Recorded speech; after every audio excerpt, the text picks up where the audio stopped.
کہ اسلام کی اصل تعلیمات پر جو پردے دور ملوکیت میں پڑ گئے تھے، اسلام کی اصل تعلیمات تو دور خلافت راشدہ کی تھی.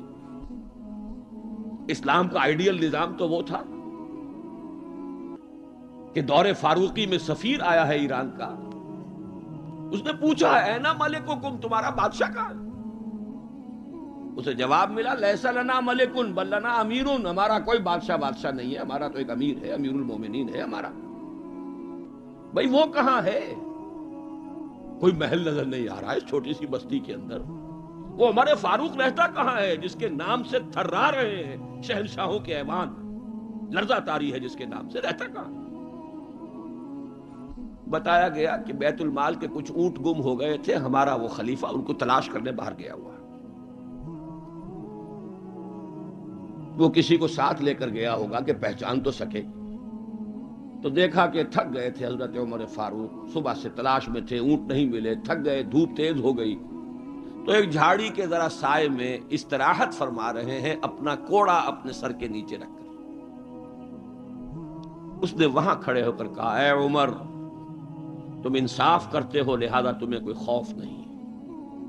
ہمارے بادشاہ ظلم کرتے ہیں، ان کی جان کانپتی رہتی ہے، اونچی اونچی فصیلوں کے پیچھے بھی وہ لرزتے رہتے ہیں، انہیں باڈی گارڈز کی ضرورت ہے، ان کے لیے تو طرح طرح کی حفاظتوں کا سامان. یہ تھا نظام جو محمد عربی نے دیا صلی اللہ علیہ وسلم. دور ملوکیت میں تو پھر وہی ایوان سجے، وہی محل بنے، وہی چہیتی بیویوں کے لیے کروڑوں روپے کے مقبرے تعمیر ہوئے، محل بنے. جا کر دیکھ لیجئے الحمرا، دیکھ لیجئے جا کر محل. اب وہ محل ہیں لا یرا الا مساکنہم، وہ مسکن اور محل نظر آ رہے ہیں، ان میں رہ بسنے والوں کا نام و نشان مٹ گیا. لیکن یہ کہ دور بنو امیہ میں تو پھر بھی ابھی اس طرح کے محل نہیں بنے تھے. دور بنو عباس میں آ کر تو ملوکیت جو ہے اپنی پوری شدت کے ساتھ اور پوری تمام شان و شوکت کے ساتھ دوبارہ جو ہے ظاہر ہوئی. تو یہ اسلام کی تعلیم پر جو پردے پڑے ہیں، جو سرمایہ داری پھر آ گئی، جاگیرداری پھر آ گئی، بہانوں سے سود کو جائز کیا گیا، بیع مؤجل کے حوالے سے ہی سود کے لیے راستے کھول دیے گئے، یہ سارے جاگیریں دی جا رہی ہیں، یہ سارا کا سارا نظام آ گیا. ظاہر بات ہے جسے سعودی ماڈل درکار نہیں، جسے ایرانین ماڈل منظور نہیں، وہ اس ماڈل کو کیسے پسند کرے؟ ماڈل تو اگر چاہیے تو وہ تو خلافت راشدہ کا، اس کا کوئی عملی نمونہ دنیا میں آج نہیں. تو اقبال نے یہ کہا تھا کہ اگر ایسا ہو گیا، کاش کہ ایسا ہو جائے، تو ہمیں ایک موقع مل جائے گا کہ اسلام کی تعلیمات پر جو پردے دور ملوکیت میں پڑ گئے تھے انہیں ہٹا کر اسلام کے اصل رخ روشن دنیا کو دکھائیں. یہی بات قائد اعظم نے کہی تھی. ہمیں پاکستان اس لیے مطلوب ہے کہ عہد حاضر میں اسلام کے اصول حریت و اخوت و مساوات کا ایک نمونہ دنیا کے سامنے پیش کر سکے. یہ بات دوسری ہے، 45 برس بیت گئے شمسی حساب سے اور 46.5 برس بیت چکے ہیں قمری حساب سے، ابھی تو کہیں وہ مساوات اور حریت اور اخوت کہیں نظر نہیں آ رہی. وہ تو ایک قوم بھی کئی قومیتوں میں بٹ گئی، لسانی اور علاقائی اور صوبائی عصبیتوں کا دورہ ہے. ڈھونڈ اب اس کو چراغ رخ زیبا لے کر، وہ ایک قوم جو ہندوؤں کے مقابلے میں ایک قوم بن گئی تھی، اب تو وہ تحلیل ہو چکی، اس کا کوئی وجود ہی نہیں ہے. میں بہرحال اس مرثیے پر زیادہ وقت صرف نہیں کرنا چاہتا. اس وقت عرض یہ کرنا ہے، آج کے انسان کی اصل ضرورت ایک ماڈل. زبانی کلامی بات کوئی قبول نہیں کرے گا. خلافت راشدہ کی مدح کریں گے، وہ کہیں گے پدرم سلطان بود تو راجے، تم کیا ہو؟ اپنی شکل دیکھو، تم کیا ہو؟ تم تو ہم سے بدتر ہو. تمہارے ہاں ڈسکریمنیشن، سید زیادہ تو سید زیادہ ہے ہی ہے، اونچائی ہے، اخلاق کا کتنا ہی پست ہو، اور یہ مسلی یہ تو ہے ہی نیچ، چاہے اخلاق اور کردار میں کتنا ہی اونچا ہو جائے. یوں تو سید بھی ہو، مرزا بھی ہو، افغان بھی ہو، تم سبھی کچھ ہو، بتاؤ تو مسلمان بھی ہو. تمہارا تمدن، تمہاری تہذیب، تمہارا نظام بدترین نظام. بڑے پیارے اشعار کہے علامہ اقبال نے، کہلوائے تو ہیں ابلیس کی زبان سے، اصل میں اس کے پردے میں پیغام اپنا دیا ہے۔ اور ان کی یہ نظم جو ہے ابلیس کی مجلس شورا، ان کے انتقال کے بعد چھپی ہے، یہ آخری دور ہے ان کا۔ اس لیے میں کہا کرتا ہوں کہ اقبال کا پیغام اگر دیکھنا ہو امت مسلمہ کے نام، تو یہ نظم جو ہے ابلیس کی مجلس شورا، یہ ان کا آخری پیغام۔ یہ ظاہر بات ہے کہ وہ کوئی نبی تو نہیں تھے معاذ اللہ، عام انسان تھے، ذہنی ارتقاء کے مختلف مراحل سے گزرے ہیں، تو ان کا ارتقاء جہاں تک ہوا ہے اس کی آخری صورت جو ہے وہ نظمیں ہیں کہ جو ارمغان حجاز میں شامل ہیں۔ جانتا ہوں میں یہ امت حامل قرآن نہیں، ہے وہی سرمایہ داری بندہ مومن کا دین۔ جانتا ہوں میں کہ مشرق کی اندھیری رات میں بے ید بیضا ہے پیران حرم کی آستین۔ عصر حاضر کے تقاضاؤں سے ہے لیکن یہ خوف، یہ ابلیس کہہ رہا ہے، عصر حاضر کے تقاضاؤں سے ہے لیکن یہ خوف، ہو نہ جائے آشکارا شرع پیغمبر کہیں۔ الحذر، آئین پیغمبر سے 100 بار الحذر، حافظ ناموس زن، یہ ہے معاشرت، مرد آزماں مرد آفرین۔ موت کا پیغام ہر نوع غلامی کے لیے، نہ کوئی فغفور و خاکہ نہ گدائے رہنشی۔ کرتا ہے دولت کو ہر آلودگی سے پاک و صاف، منعموں کو مال و دولت کا بناتا ہے امین۔ اس سے بڑھ کر اور کیا فکر و عمل کا انقلاب، بادشاہوں کی نہیں اللہ کی ہے یہ زمین۔ یہ ہے انقلاب۔ چشم عالم سے رہے پوشیدہ یہ آئیں تو خوب، ابلیس کہہ رہا ہے نا، چشم عالم سے رہے پوشیدہ یہ آئیں تو خوب، یہ غنیمت ہے کہ خود مومن ہے محروم یقین۔ یہ ماڈل آج کے انسان کی اصل ضرورت ہے۔ اب میں آپ کو بتاتا ہوں نبی اکرم صلی اللہ علیہ وسلم نے یہ ماڈل دیا کہ نہیں دیا۔ حضور صلی اللہ علیہ وسلم کا یہ ماڈل آج دنیا کا ہر باشعور انسان یہ ماننے پر مجبور ہے کہ آئیڈیل ماڈل، بدترین دشمنوں نے اقرار کیا۔ ایم این رائے 1920 میں لیکچر دیا اس نے، ہسٹوریکل رول آف اسلام، لاہور میں دیا، وہ کتاب اب بھی بھارت میں چھپتی ہے۔ اس نے کہا کہ تاریخ انسانی کا عظیم ترین انقلاب وہ ہے جو محمد نے برپا کیا صلی اللہ علیہ وسلم۔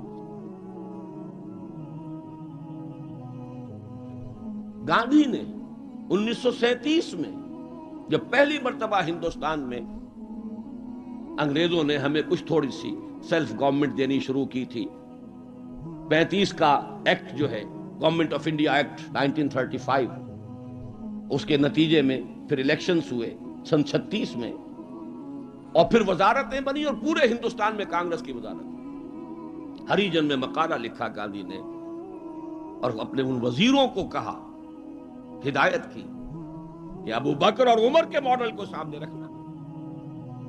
میں تمہارے سامنے ابو بکر اور عمر کی مثال پیش کروں۔ مجھے ایک واقعہ اور یاد آیا ہے، یہ تو چیز چھپی ہوئی ہے، ہریجن کا مقالہ ہے، اس کو تو کوئی شخص ویریفائی کر سکتا ہے۔ ایک واقعہ جو ہے یہ ایک روایت ہے۔ میں جب پہلی مرتبہ حیدرآباد دکن گیا تھا، یہ آج سے کوئی 10 سال پہلے کی بات ہے، وہاں ایک مولانا ابوالکلام آزاد انسٹیٹیوٹ ہے، اس میں میری ایک تقریر تھی، کھچا کھچ بھرا ہوا ہال۔ ایک صاحب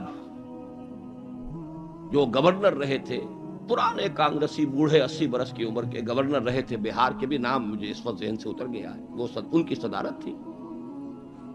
وہاں میں نے تقریر کی مولانا ابوالکلام آزاد مرحوم کے ایک زندگی کے بارے میں، اب اس کا تفصیل میں یہاں بیان نہیں کروں گا۔ تو ایک صاحب جو وہاں ریٹائر ہوئے تھے عثمانیہ یونیورسٹی سے as head of the political science department, وہ مجھ سے ملے۔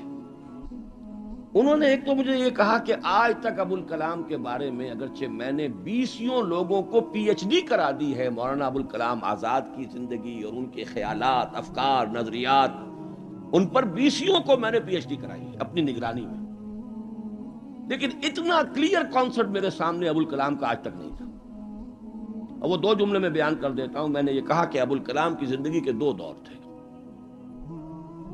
1912 سے لے کر کا اور 1920 تک کا ابوالکلام، یہ تسلسل تھا تحریک شہیدین کا. سید احمد بریلوی رحمت اللہ علیہ اور شاہ اسماعیل شہید رحمہ اللہ، ان کی جو تحریک جہاد تھی اس کا معنوی تسلسل ہے ابوالکلام الہلال اور البلاغ والا ابوالکلام. لیکن پھر 1920 میں اس نے ہمت ہار دی، ماحول سے تعاون نہیں ملا، مخالفت ہوئی علماء کی طرف سے.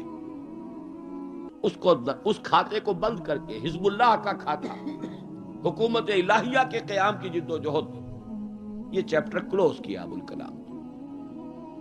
1920 سے لے کر اور پھر 1958 تک، اپنے انتقال تک کا یہ جو دور ہے ابوالکلام کا، یہ ہے 1857 کی جنگ آزادی کا تسلسل. اگر آپ کے ذہن میں اپنی پچھلی صدی کی یہ دو تحریکیں ہوں، 1930 کی جو تحریک تھی، 1830 کی، 1826 سے لے کر 1831 میں پھر شہادت ہوئی ہے بالا کوٹ میں، یہ جو تحریک تھی اس کا تسلسل ہے الہلال اور البلاغ والا ابوالکلام. 1857 میں جنگ آزادی تھی، انگریز کے خلاف بغاوت، اسے غدر کہتے تھے، اب جنگ آزادی کہتے ہیں. انگریزی دور میں ہم نے جب تاریخ پڑھی تھی تو وہ غدر کے نام سے تھی. اس میں ہندو اور مسلمان دونوں شریک تھے، متحدہ جد و جہد تھی انگریز سے نجات پانے کی.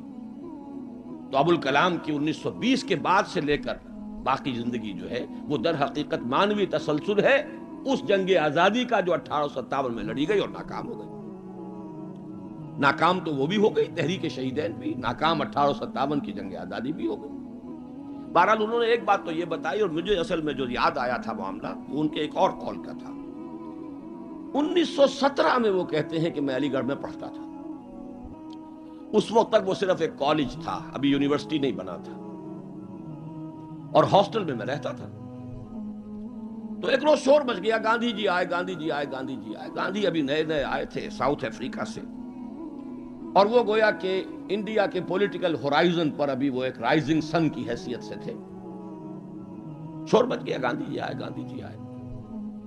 خیر وہ ہم نے ان کو گھیر لیا، کہا کچھ خطاب کیجیے. ان کا خطاب نہیں، میں تو صرف دیکھنے آیا تھا. اور وہ گیا تھا، پہلے حاضری دی تھی سر سید کے قبر پر. پھر اس نے کہا میں آپ لوگوں کو ایک تو خوشخبری دیتا ہوں، آپ کے کالج کے یونیورسٹی بننے کا فیصلہ ہو گیا ہے، چارٹر آپ کی یونیورسٹی کا منظور ہو گیا ہے. آپ کو معلوم نہیں ہوگا، میں آپ کو خوشخبری دے رہا ہوں. لیکن ایک بات میں آپ سے اور کہتا ہوں، لوگ ہم گوش ہو گئے. اگر آپ کا کالج یا آپ کی یونیورسٹی ایک عمر پیدا کر دے تو بہت بڑا احسان ہوگا نو انسان.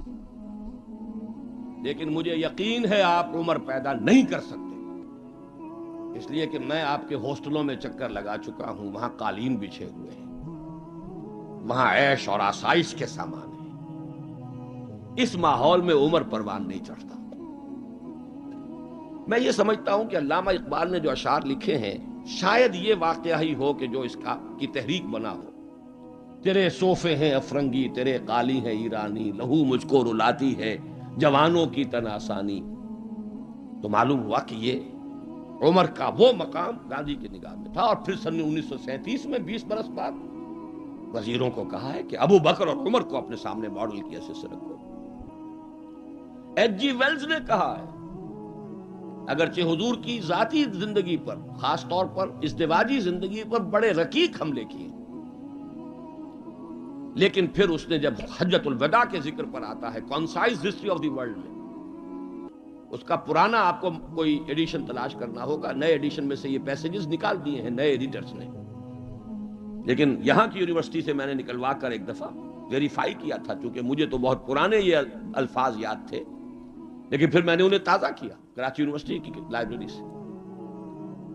اس میں وہ لکھتا ہے، وہ حضور کے خطبے کے الفاظ نقل کر کے، لا فضل لعربی علی عجمی ولا لعجمی علی عربی ولا لاحمر علی اسود ولا لاسود علی احمر الا بالتقوی کلکم بنو آدم وآدم من تراب. اس کا ترجمہ دے کر پھر لکھتا ہے کہ اگرچہ ہیومن فریٹرنیٹی، فریڈم اور ایکویلٹی کے سرمنز تو پہلے بھی بہت کہے گئے تھے، جیزس آف نزارت کے ہاں، حضرت مسیح کا تذکرہ کر رہا ہے، جیزس آف نزارت کے ہاں بھی سرمنز تو بہت ہیں، لیکن یہ ماننا پڑتا ہے کہ تاریخ انسانی میں پہلی مرتبہ محمد نے ان اصولوں پر ایک معاشرہ قائم کر کے دکھایا. اس سے بڑا ٹریبیوٹ کیا ہوگا؟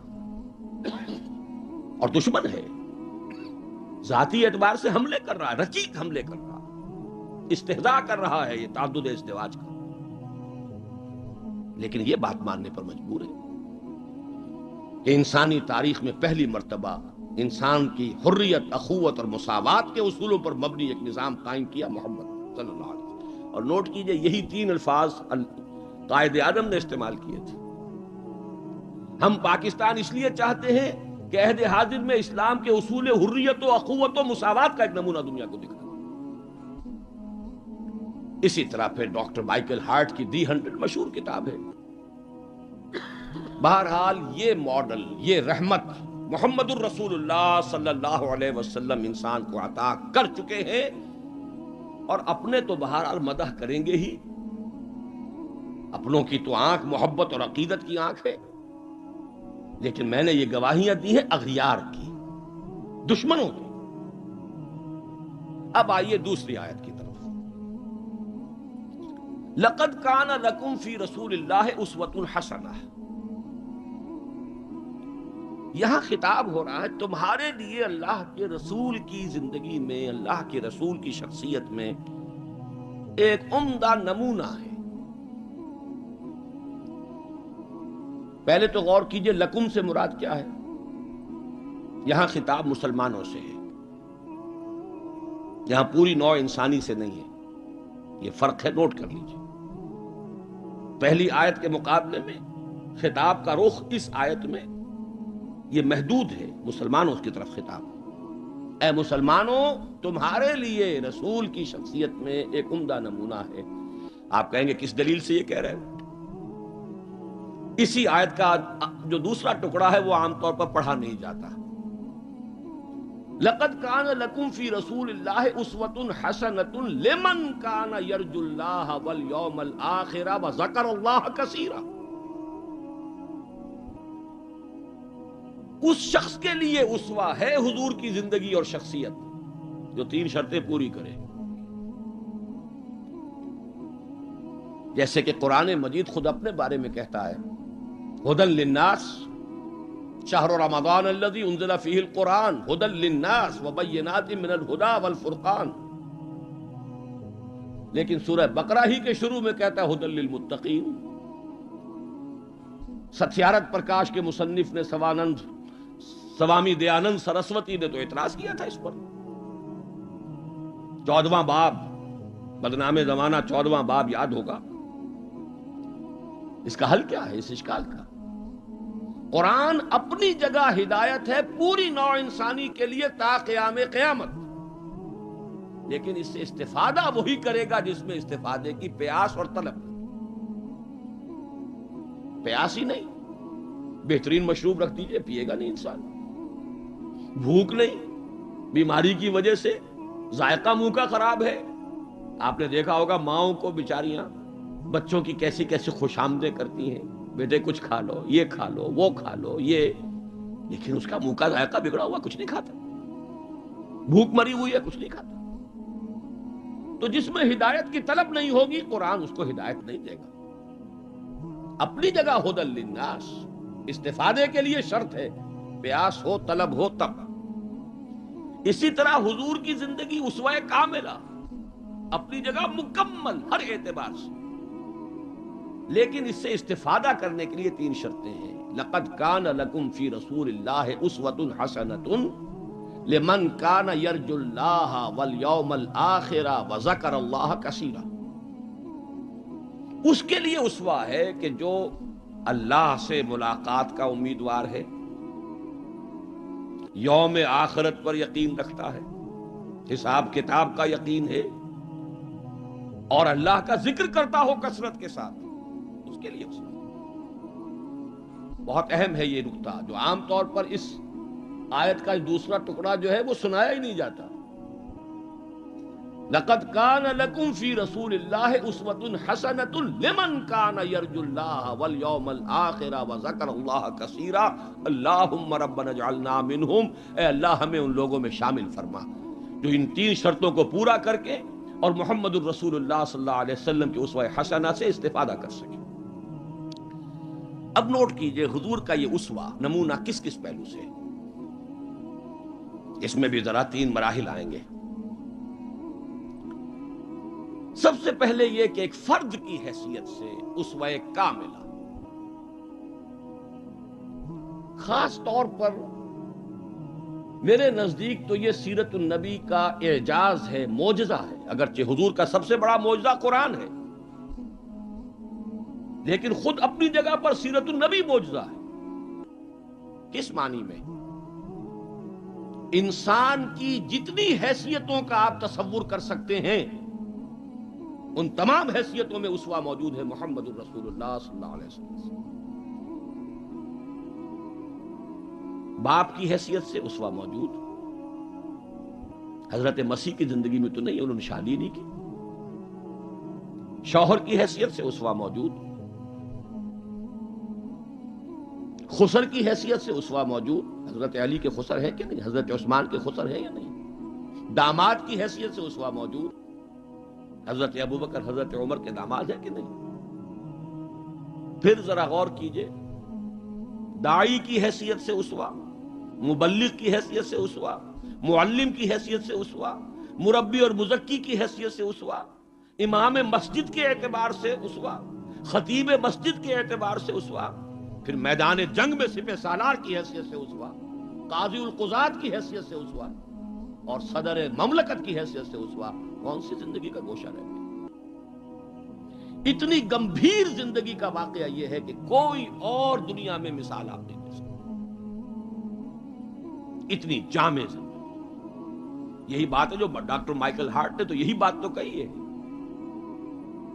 He is the only person supremely successful in both the religious and secular fields۔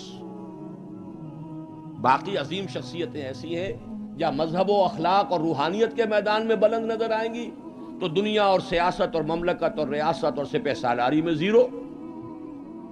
Gautam بدھ کا ادھر اونچا مقام ہے، ادھر زیرو۔ حضرت مسیح کا ادھر اونچا مقام، ادھر زیرو۔ حضرت مسیح ابھی آئیں گے، دوسرا میدان بھی، اس میں بھی ان کی جولانیاں ہوں گی، لیکن اس وقت تک دنیا جس مسیح سے واقف ہے ان کی زندگی میں تو دوسرا کھاتا ہی نہیں ہے، کھانا کھلا ہی نہیں۔ اور ادھر آئیے، سکندر اعظم کہاں میکڈونیا سے چلا ہے اور بیاس تک پہنچ گیا ہے 3 سال کے اندر اندر، لیکن روحانیت اور مذہب اور اخلاق کے معاملے میں زیرو سے کام نہیں چلتا، کوئی مائنس ویلیو لانی پڑے گی۔ اسی طرح اٹیلا، اسی طرح چنگیز خان۔ ایک ہی شخصیت ہے، the only person supremely successful in both the fields. گویا کہ ہر اعتبار سے اسوہ کاملہ۔ یہاں بھی ایک نقطہ ذرا سی ڈائگریشن ہے۔ ایک پہلو ایسا ہے انسانی زندگی کا جس میں حضور اس کا کی شخصیت یا آپ کی سیرت اسوہ نہیں ہے۔ آدمی چونک جائے گا، اسے شاید توہین پر محمول کرے، لیکن ہے۔ اور وہ شخصیت کا پہلو ہے ایک عورت کی حیثیت سے، بیوی کے لیے اسوہ، ماں کے لیے اسوہ، کہاں سے آئے گا؟ آخر آدھی انسانیت ہے، نصف بہتر حیات آپ تو کہتے ہیں، دی بیٹر ہاف، اس کے لیے اسوہ، اس کی نسوانی زندگی کے اعتبار سے اسوہ کا۔ دیکھیے یہی نقطہ ہے، نوٹ کر لیجئے، دل پر لکھ لیجئے۔ یہی وجہ ہے کہ جس سورہ مبارکہ میں یہ آیت آئی ہے لَقَدْ كَانَ لَكُمْ فِي رَسُولِ اللَّهِ أُسْوَةٌ حَسَنَةٌ، اسی میں فرمایا گیا اے نبی کی بیویوں تمہیں اسوہ بننا ہے پوری نوع انسانی۔ یا نساء النبی لستن کاحد من النساء، اے نبی کی بیویوں تم عام عورتوں کے مانند نہیں۔ نبی کی زندگی میں جو خلا ہے، اس لیے کہ وہ مرد ہے، اسوہ کے اعتبار سے جو خلا رہ گیا ہے اسے تمہیں پر کرنا ہے۔ انما یرید اللہ لیذھب عنکم الرجس اہل البیت ویطہرکم تطہیرا، اللہ چاہتا ہے کہ تم سے ہر طرح کی گندگی آلائش کو خوب دھو کر پاک کر دے۔ تطہیر جتنا کہ تطہیر کا حق ہے بتمام و کمال تمہاری شخصیتوں میں پورا ہو جائے، اس لیے کہ تم پوری امت کے لیے، نوع انسانی کے لیے اسوہ کی وہ کمی کہ جو سیرت محمدی میں ہے صلی اللہ علیہ وسلم، اس خلا کو پر کرنے والی بنو گی۔ بہرحال انفرادی حیثیت میں گمبھیر ترین اسوہ حضور کی زندگی میں موجود، اسی کا ایک رخ اور بھی ہے انفرادی زندگی کا، اور وہ ہے اخلاقیات۔ حضور کا اپنا قول ہے، انما بعثت لاتمم مکارم الاخلاق، مجھے اس لیے بھیجا گیا ہے، مبعوث کیا گیا ہوں تاکہ اخلاق کی بہترین جو بلندیاں ہیں ان کی تکمیل کر دوں، اتمام کر دوں۔ اس کا مفہوم کیا ہے، اس کو سمجھ لیجیے۔ علیحدہ علیحدہ انڈیویجول ایتھیکل ویلیوز، اخلاقی قدریں مختلف انبیاء کی زندگی میں اپنے نقطۂ عروج کو پہنچ چکی تھی۔ صبر میں حضرت ایوب سے آگے کس کا مقام ہوگا؟ ان کے تو نام کا جز ہے ایوب صابر، محاورہ ہے صبر ایوب۔ تسلیم میں حضرت اسماعیل سے آگے کون جائے گا؟ جو گردن رکھ رہا ہے، ابا جان چلائیے چھری، ستجدنی انشاءاللہ من الصابرین۔ سر تسلیم خم ہے جو مزاج یار میں آئے، اس سے کوئی اونچا مقام ہوگا؟ استقامت میں حضرت نوح سے آگے کوئی جا سکتا ہے؟ 950 برس کس پر آئے؟ 950 برس۔ فَلَبِثَ فِيهِمْ أَلْفَ سَنَةٍ إِلَّا 50 عاما۔ دعوت اور تبلیغ میں استقامت سے اس سے آگے تو کوئی مقام ممکن نہیں۔ غیرت اور حمیت اور جلال دین کے لیے حضرت موسیٰ سے آگے کون جائے گا؟ زہد اور لذات دنیا سے کنارہ کشی میں حضرت مسیح اور حضرت یحییٰ سے آگے کون سا مقام؟ اب کمی کون سی تھی؟ یہ ہے بات سوچنے کی۔ پھر اتمام کس کا کیا حضور؟ یہ اتمام ہے جامعیت کا اتمام، ان تمام اقدار کو جمع کر کے ایک بہترین گلدستہ توازن، اعتدال کے ساتھ ان سب کو ایک شخصیت میں جمع کر دینا، یہ ہے وہ اتمامی اور تکمیلی شان جو محمد الرسول اللہ صلی اللہ علیہ وسلم کی ہے اس میدان میں۔ زہد بھی ہے لیکن ازواج مطہرات بھی ہے، نکاح بھی ہے۔ وہ زہد نہیں ہے کہ جو رہبانیت والا زہد ہو۔ حضرت عائشہ کی شہادت ہے کہ حضور بیٹھے ہوتے تھے ہمارے مابین اور پیار اور محبت کی باتیں ہوتی تھیں، وہ زاہد خشک کا معاملہ نہیں تھا حضور کا۔ حضور نے خود فرمایا مجھے تمہاری اس دنیا سے 3 ہی چیزیں پسند ہیں، ان میں سے ایک عورت کا ذکر کیا، کوئی حجاب نہیں، جو فطرت ہے جو اللہ نے بنائی ہے، بھرپور عائلی زندگی بسر کی ہے، اور بہت محبت کرنے والے اور محبت دینے والے شوہر تھے محمد صلی اللہ علیہ وسلم۔ لیکن جیسے ہی اذان کی آواز آتی تھی ایسے اٹھ کر چلے جاتے تھے کہ جیسے ہم سے کوئی تعلق ہی نہیں، سروکار ہی نہیں، ہم سے واقف ہی نہیں کہ ہم کون۔ یہ ہے وہ درمیان قار دریا تختہ بندم کر دئی، بازمی گوئی کے دامن تر مکن ہوشیار باش۔ اچھا دیکھیے یاد آ گیا ہے، آپ کی بھی طبیعت اس وقت جو ہے میں تو دیکھ رہا ہوں آمادگی ہے، وقت کچھ زیادہ بھی صرف ہو جائے تو کوئی حرج نہیں۔ رجم کا ایک واقعہ ہو رہا ہے حضرت مسیح کی زندگی میں، وہ میری مگدلین پڑھا ہوگا آپ نے، زانیہ تھی، جرم ثابت ہو گیا، اسے رجم کرنے کے لیے لے کے جا رہے تھے، شور مچا ہوا تھا، حضرت مسیح بھی گزر رہے تھے، کیا معاملہ ہے؟ یہ ہے، فرمایا ٹھیک ہے چلو، خود بھی چلے۔ اب جب اسے باندھ دیا گیا، اب کھڑے ہو کے فرمایا ٹھیک ہے قانون ہے رجم کا، اور یہ شریعت موسوی کا حکم ہے، رجم ہونا چاہیے، لیکن اس کو پہلا پتھر وہ مارے جس نے خود کبھی زنا نہ کیا۔ میں کہتا ہوں حیرت ناک بات ہے یہ کہ اتنی شرافت ان لوگوں میں تھی کہ ایک ایک جو ہے وہاں سے کھسکنا شروع ہو گیا، مجمع چھٹ گیا۔ یہ ایک رخ ہے زندگی کا۔ حضور کی شخصیت میں اب آپ کو 2 رخ جمع ملیں گے۔ وہ غامدیہ خاتون آئی ہے اور اس نے کہا حضور مجھ سے وہ خطا ہو گئی ہے، مجھے پاک کر دی۔ حضور نے پوچھا کہ کہیں کوئی حمل تو نہیں ہے؟ جی حمل بھی ہے۔ تو جاؤ، جرم تمہارا ہے، اس جان کا کیا جرم ہے جو تمہارے پیٹ میں ہے؟ وضع حمل کے بعد آنا۔ اب آئی ہے وہ وضع حمل کے بعد، بچہ گود میں ہے۔ حضور وہ مرحلہ طے ہو گیا، اب مجھے پاک کر دیجئے، رجم کر دیجئے، میں پاک ہو جاؤں، دنیا کی سزا میں بھگت لوں گی، آخرت میں اللہ مجھے بچا۔ فرمایا ابھی تو اس بچے کی زندگی تمہارے ساتھ وابستہ ہے، جاؤ دودھ پلاؤ۔ کچھ دنوں کے بعد پھر آئی ہے، بچے کے ہاتھ میں روٹی کا ٹکڑا ہے، کھا رہا ہے۔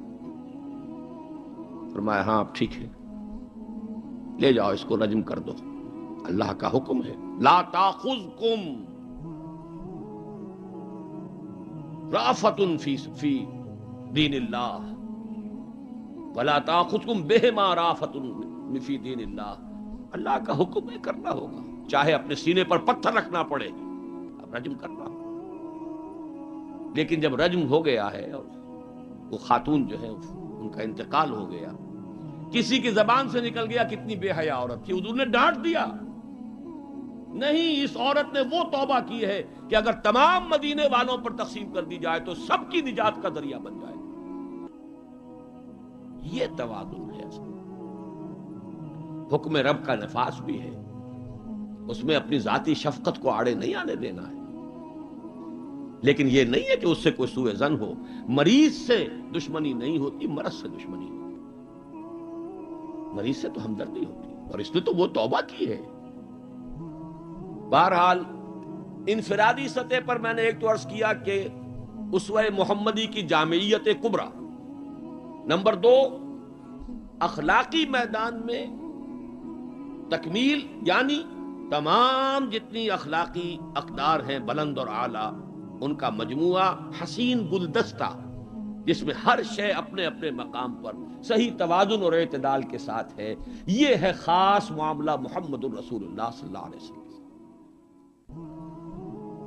دوسرا اسوہ حضور کا وہ میں بیان کر چکا، ایک ماڈل پیش کر دیا، نوع انسانی کے لیے ایک ماڈل، وہ نظام قائم کیا، کس نے کیا؟ محمد الرسول اللہ نے کیا صلی اللہ علیہ وسلم۔ اگرچہ یہ نوٹ کر لیجئے کہ اس ماڈل کا جو اصل ہے دور، وہ ہے دور فاروقی، یہاں بھی کہیں آپ یہ نہ کہیں توہین کر رہا، دور نبوی نہیں ہے اس کا ماڈل۔ کیوں؟ حضور کی حیات طیبہ میں تو ابھی انقلابی عمل جاری تھا، ریولوشنری پروسیس تھا اپنے پورے جوبن کے اوپر، نظام قائم ہوا اور آپ کا انتقال ہو گیا، بلکہ آپ نے خود چوز کیا ہے۔ اللہم فی الرفیق الاعلی، اے اللہ بس میرا کام پورا ہو گیا، اب میں مزید یہاں رہنے کو تیار نہیں، خود خطبہ دیا آپ نے۔ بلکہ اسے اگر سوء ادب نہ سمجھا جائے تو میرے دل میں تو ایک بات ہے کہ اگر حضور کے قدموں میں اللہ نے پہنچا دیا میدان قیامت میں یا عالم آخرت میں، تو شکوہ کروں گا کہ حضور آپ نے جلدی کی۔ ابھی جو عرب ایمان لائے تھے یدخلون فی دین اللہ افواجا، ابھی ان کی کچھ اور تربیت آپ فرماتے، کچھ اور دن آپ دنیا میں قیام فرماتے۔ چوائس ہوتا ہے نبی کا، یہ تو حضور کی حدیث ہے۔ انبیاء کا معاملہ خاص ہے کہ جب وقت آ جاتا ہے اس وقت انہیں چوائس دے دیا جاتا ہے، ابھی مزید رہنا چاہتے ہیں تو رہیے، اور اگر واپس آنا چاہتے ہیں تو ٹھیک ہے، آپ کا وہ وقت جو ہے وہ ہو چکا۔ اسی پر تو حضور نے فرمایا تھا مرض وفات میں جب ذرا سا وقفہ ہوا ہے اور افاقہ ہوا ہے، حضرت ابوبکر نماز پڑھا رہے تھے مسجد نبوی میں، اور حضور پھر اپنے اس افاقے کی وجہ سے حضرت علی اور حضرت عباس رضی اللہ تعالی عنہما کے کندھوں پر اپنا ایک ایک ہاتھ دست مبارک رکھ کر مسجد میں تشریف لائے ہیں۔ حضرت ابوبکر ہٹنے لگے پیچھے، جب آپ امامت فرمایا آپ نے اشارے سے کہا نہیں تم امامت کرو، حضرت ابوبکر کے پہلو میں بیٹھ گئے، کھڑے نہیں رہ سکے۔ اب آپ نماز پڑھ رہے تھے، حضرت ابوبکر آپ کی اقتدا کر رہے تھے، اور باقی پوری جماعت حضرت ابوبکر کی اقتدا کر رہی ہے۔ یہ خاص نماز ہے، یہ ایک ہی نماز ہے بس جو اس رنگ میں پڑھی گئی۔ اس نماز کے بعد آپ نے خطبہ دیا، اللہ نے اپنے ایک بندے کو یہ اختیار دیا ہے، چاہے وہ دنیا میں رہے اور چاہے وہ واپس آ جائے، بندے نے اللہ کی طرف لوٹنے کو قبول کر لیا.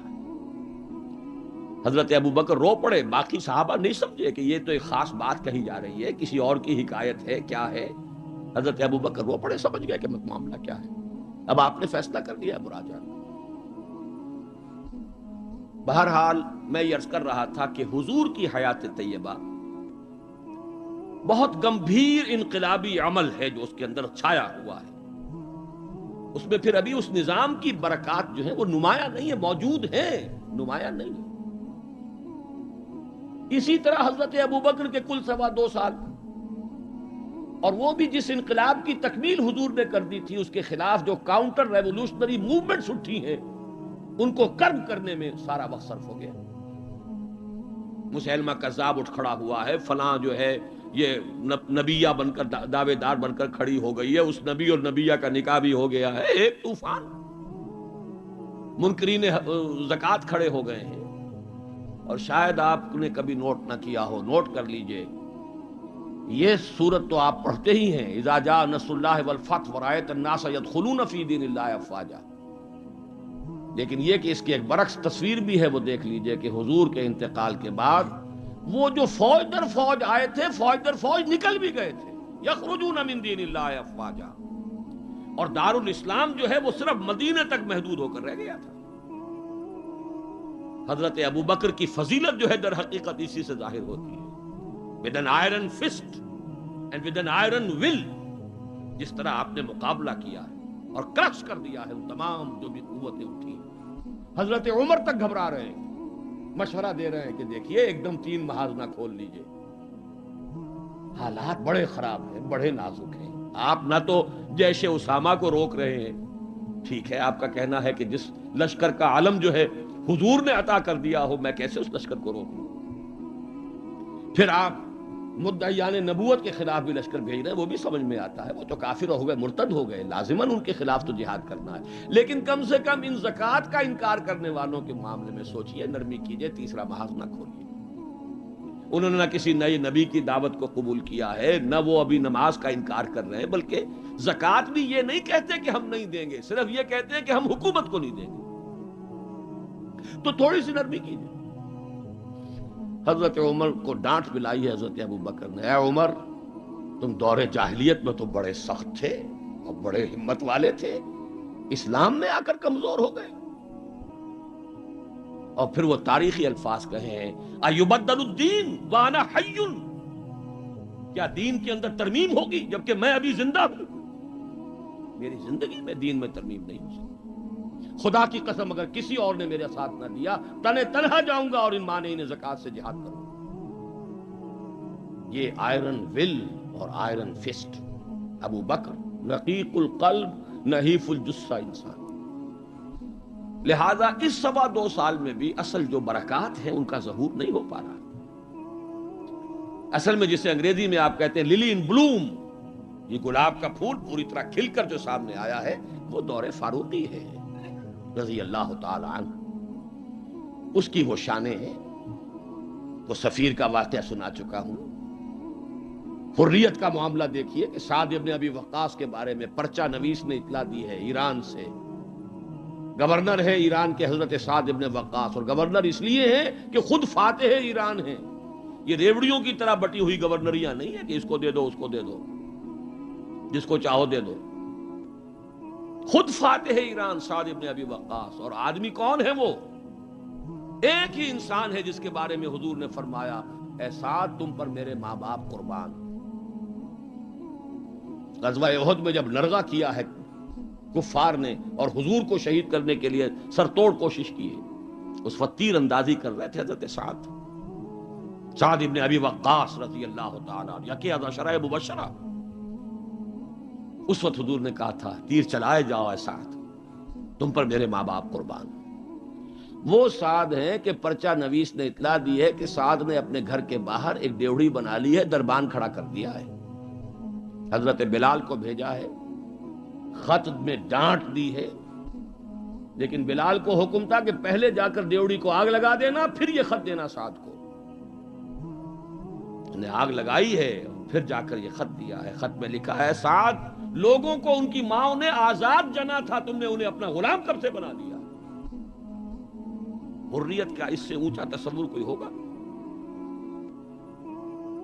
ایک عورت ٹوک رہی ہے، عمر جی محمد عورت تھی، یہ کیا تم نے حکم نافذ کیا ہے کہ مہر اس سے زیادہ نہیں ہوگا؟ ہمارے جس حق پر اللہ نے کوئی حد نہیں لگائی، تم کون ہوتے ہو حد لگانے والے؟ قرآن کی آیت ہے، بات ہے تم احداہن قنطارا، تم نے اگر اپنی کسی بیوی کو ڈھیروں دیا ہو سونا تب بھی واپس نہیں لے سکتے. جب قرآن نے ڈھیروں سونے تک کی اجازت دی ہے، تم کون ہوتے ہو اس کے اندر ترمیم کرنے والے؟ عمر وہیں کہتے ہیں آج ایک بڑھیا نے عمر کو دین سکھایا اور آرڈیننس واپس. حریت، احتساب، تنقید، مساوات، اگر یہ کچھ چڑیاؤں کے نام ہیں، ہمارے لیے تو یہ چڑیاں ہیں، ان کا ہے، صرف شکلیں ہیں، نام ہیں، حقیقت کہیں نہیں. ان تمام چیزوں کی بتمام و کمال حقیقت دیکھنی ہو تو حضرت فاروق کا دور ہے. بیت المقدس کا سفر کر رہے ہیں اور ایک اونٹ تقریباً 700 میل کا سفر ہے، کوئی نجی سفر نہیں ہے، کوئی انٹوریج نہیں ہے، کوئی 250-300-400 آدمی ساتھ نہیں ہے، کوئی پورا بوئنگ 747 نہیں لے جایا گیا عمرے کے لیے. ایک اونٹ، ایک خادم، اسی اونٹ پر راشن بھی ہے، لہذا بیک وقت 2 آدمی نہیں بیٹھ سکتے، ایک ہی آدمی سواری کر سکتا. ایک منزل میں خلیفہ وقت اوپر بیٹھے ہیں اور خادم نکیل پکڑ کر آگے چل رہا ہے، اگلی منزل میں خادم اوپر بیٹھا ہے اور خلیفہ وقت نکیل پکڑ کر چل رہا ہے. اور آخری وقت میں باری اتفاقاً آ گئی خادم کی، اس نے ہاتھ جوڑ دیا کہ خدا کے لیے لوگ کیا کہیں گے، میرے سر ہو جائیں گے. فرمایا نہیں، الدور دورک، نہیں، باری تمہاری. اور اس محاذ پر تھے کون کمانڈر؟ ابو عبیدہ بن الجراح رضی اللہ تعالی عنہ، امین هذه الامہ.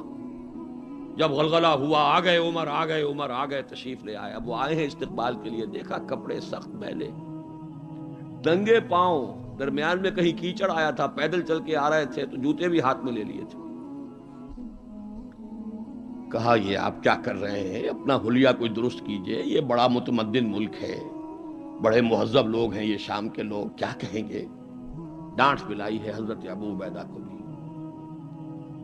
نحن قوم اعزنا اللہ بالاسلام، اے ابو عبیدہ کیا ہو گیا ہے تمہیں، ہم وہ لوگ ہیں کہ ہمیں جو عزت اللہ نے دی ہے وہ اسلام سے دی ہے، کپڑوں سے نہیں دی. واقعہ یہ ہے کہ یہ ہے وہ heights by great men reached and kept. یہ مثالیں ہیں، یہ آئیڈیل ہے، یہ اسوہ ہے، اور اس میں کمال عمر کا نہیں ہے، کمال محمد الرسول اللہ کا ہے صلی اللہ علیہ وسلم. درخت اپنے پھل سے پہچانا جاتا ہے، عمر تو درخت کا پھل ہے، ابو بکر اس درخت کے پھل ہیں، صحابہ کرام اس شجرہ طیبہ کے برگ و بار ہیں. اسوہ تو محمد کا ہے صلی اللہ علیہ وسلم. لیکن اب آگے آئیے، اسوے کی تیسرا حصہ ہے اسوہ کا، اور یہ نوٹ کر لیجئے جس مقام پر یہ آیت وارد ہوئی ہے سورہ احزاب میں. پہلے تو میں نے آپ کو بتایا سورہ احزاب ہی میں وہ آیت بھی ہے جس میں اسوہ خواتین کے لیے حضور کے ازواج مطہرات. لیکن یہ آیت کہاں آئی ہے پرٹیکولرلی؟ وہ ہے غزوہ احزاب، جنگ کا مرحلہ. یہ جنگ کس لیے لڑی جا رہی تھی؟ غلبہ دین کے لیے، لِیُظْهِرَهُ عَلَى الدِّینِ كُلِّهِ. چھاپڑا صاحب سے آپ نے وہ سورہ صف کی آیات سن لی ہیں، کاش کہ وہ ایک آیت اور شامل کر دیتے اس سے پہلے، اس لیے کہ اس وقت کا جو دنیا کا نقشہ ہے وہ اس آیت میں. یریدون لیطفئوا نور اللہ بافواہہم، یہ چاہتے ہیں کہ اللہ کے نور کو، اللہ کے اس نور کو اپنی منہ کی پھونکوں سے بجھا دیں. واللہ متم نورہ ولو کرہ الکافرون، اور اللہ تو اپنے نور کا اتمام فرما کر رہے گا چاہے کافروں کو کتنا ہی ناگوار ہو. هو الذی ارسل رسولہ بالہدی ودین الحق لیظہرہ علی الدین کلہ ولو کرہ المشرکون. اس کا ترجمہ آپ سن چکے ہیں. وہی ہے اللہ جس نے بھیجا اپنے رسول کو الہدا اور دین حق دے کر تاکہ غالب کریں اس کے کل کے کل دین پر، پورے کے پورے نظام زندگی پر، تمام کے تمام نظاموں پر، دینوں پر، چاہے مشرکوں کو کتنا ہی ناگوار ہو. اسی کے لیے جہاد کی پکار ہے. هل ادلکم علی تجارۃ تنجیکم من عذاب الیم تؤمنون باللہ ورسولہ وتجاہدون فی سبیل اللہ باموالکم وانفسکم. اسی کے لیے قتال کی ترغیب ہے. یہ اس پہلے حصے میں ہے. ان اللہ یحب الذین یقاتلون فی سبیلہ صفا کانہم بنیان مرصوص. تو حضور کا ایک اسوہ تو پوری نوع انسانی کے لیے ہے، وہ ماڈل جو آپ نے دکھا دیا، قائم کر کے نظام کی ایک مثال دنیا کے سامنے پیش کر دی. یہ ممکن ہے، قائم ہو سکتا ہے، یہ کہانی نہیں ہے، یہ تو تاریخ کا نصف النہار ہے. 5000 برس قدیم بات ہوتی تو کہتے پتہ نہیں ڈھکوسلا ہے، ہوا بھی ہے کہ نہیں ہوا. یہ تو عین ہسٹوریکل ایرا ہے، تاریخی حقائق ہیں، پوری دنیا مان رہی ہے. روز روشن نصف النہار پر سورج تاریخ کا ہے، جبکہ محمد الرسول اللہ صلی اللہ علیہ وسلم نے یہ ماڈل پیش کیا، جس کا کہ اقرار اور اعتراف دشمن کر رہے ہیں. تو وہ اسوہ تو ہے پوری نوع انسانی کے لیے. میں نے آپ کو نوٹ کرایا تھا لقد کان لکم. وہ اسوہ جو اس امت کے لیے ہے وہ کون سا اسوہ ہے؟ وہ اسوہ ہے وہ طریقہ کار جس سے کہ آپ نے وہ انقلاب برپا کیا. کیسے قائم کیا؟ منہج کیا تھا؟ منہاج کیا تھا؟ طریقہ کار کیا تھا؟ پہلے کیا کیا تھا؟ پھر کیا کیا تھا؟ اگلا قدم اٹھایا تو کیوں اٹھایا؟ پہلے نہیں اٹھایا تو کیوں نہیں اٹھایا تھا؟ کیا سبب ہے کہ مکے میں حکم دیا جا رہا ہے چاہے تمہارے ٹکڑے اڑا دیے جائیں، تمہیں زندہ آگ کے اندر جلا دیا جائے، تب بھی تم ہاتھ نہیں اٹھاؤ گے؟ کفو ایدیکم، اپنے ہاتھ بندھے رکھو. نو ریٹیلیشن، نو ریونج، کوئی انتقام نہیں، کوئی قصاص نہیں. آئے گا وہ وقت جب تمہارے ہاتھ کھول دیے جائیں گے.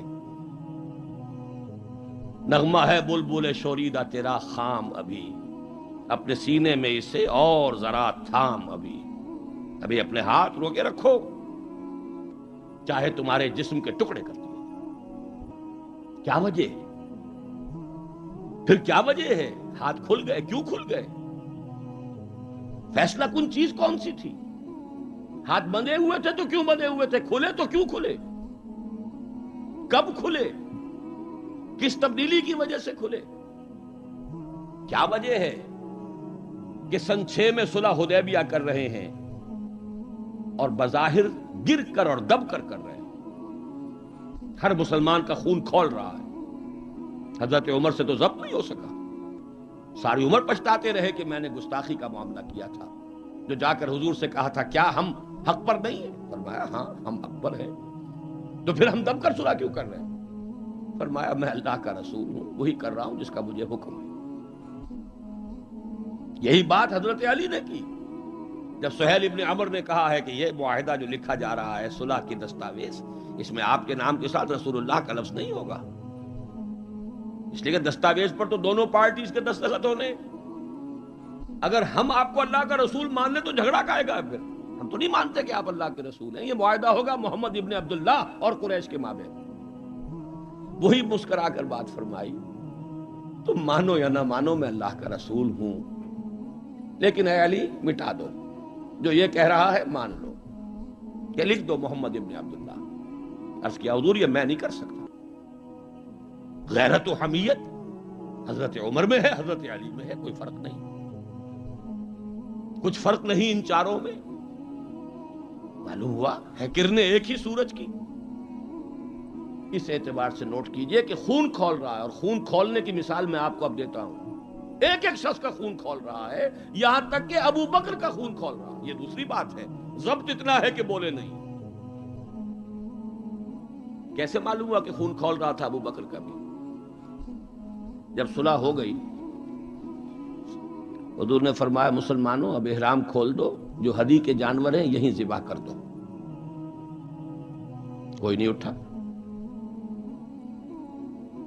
دوسری مرتبہ فرمایا مسلمانوں اٹھ جاؤ، اٹھو، اب جو ہو گیا صلح ہو گئی ہے، احرام کھول دو. کوئی نہیں اٹھا. ابو بکر بھی نہیں اٹھے، ایک آدمی نہیں اٹھا. تیسری مرتبہ پھر کہا. آپ حیران ہوں گے کہ یہ صحابہ کا یہ واقعہ، حضور کا حکم، اس کی ایک توجیہ ہے وہ میں بعد میں عرض کروں گا، لیکن پہلے واقعہ کیا ہے اس کو سمجھیے۔